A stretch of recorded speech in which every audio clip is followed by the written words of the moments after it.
पश्चिम बंगाल की मुख्यमंत्री ममता बनर्जी ने प्रधानमंत्री नरेंद्र मोदी के बयानों पर पलटवार करते हुए कहा है कि राज्य और तृणमूल कांग्रेस में कोयला माफिया के बीच संबंध में आरोपों को साबित कराने की हिम्मत दिखाते हुए कहा कि अगर गलत साबित हुआ तो उन्हें अपने कानों के नीचे 100 सिटअप करना होगा। उन्होंने ये भी कहा कि मैंने ये नहीं कहा कि थप्पड़ मैं मारूंगी, मैंने कहा कि जनता का वोट मोदी खो देंगे, यही उनके लिए गैरतांत्रिक की ओर से थप्पड़ होगा। मैं उन्हें पत्थर क्यों दूंगी, मैं उन्हें मिठाई दूंगी, लेकिन मिट्टी और लाल पत्थर मिलाकर, ताकि खाते ही दांत टूट जाएं। ক্যালকাটা से ব্যুরো হেড রিঙ্কু কুমার গুপ্তা की रिपोर्ट।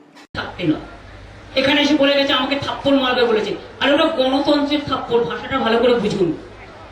আপনাকে থাপ্পড় আমি কেন মারতে যাব? আমি থাপ্পড় মারার লোক নই। আমি গণতন্ত্র বুঝি, আমি যাই বলি গণতন্ত্র কথাটা বলি। গণতন্ত্রের থাপ্পড় মানে ভোটে লোকে দেবে, ভোটে লোকে ভোটটা দেয় না, ওটাই গণতন্ত্রকে একটা থাপ্পড়, ভালো করে বুঝুন।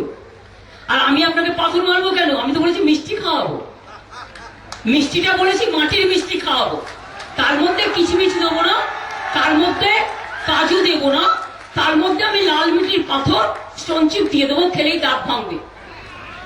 আপনাকে পাথর দিয়ে মারবার কি প্রয়োজন? বাবা এখানে বলতে এসছে তৃণমূল কংগ্রেসের প্রার্থীরা নাকি কোল মাফিয়া বলেছে। নিশ্চয়ই আমি চ্যালেঞ্জ করে বলছি, আমাদের তৃণমূল কংগ্রেসের যারা ইলেকশনে লড়ছে, আমার বাংলায় 42টা প্রার্থী, একটাকে প্রমাণ করতে হয় কোল মাফিয়া, আমি 42টা প্রার্থী উইথড্র করে নেবো।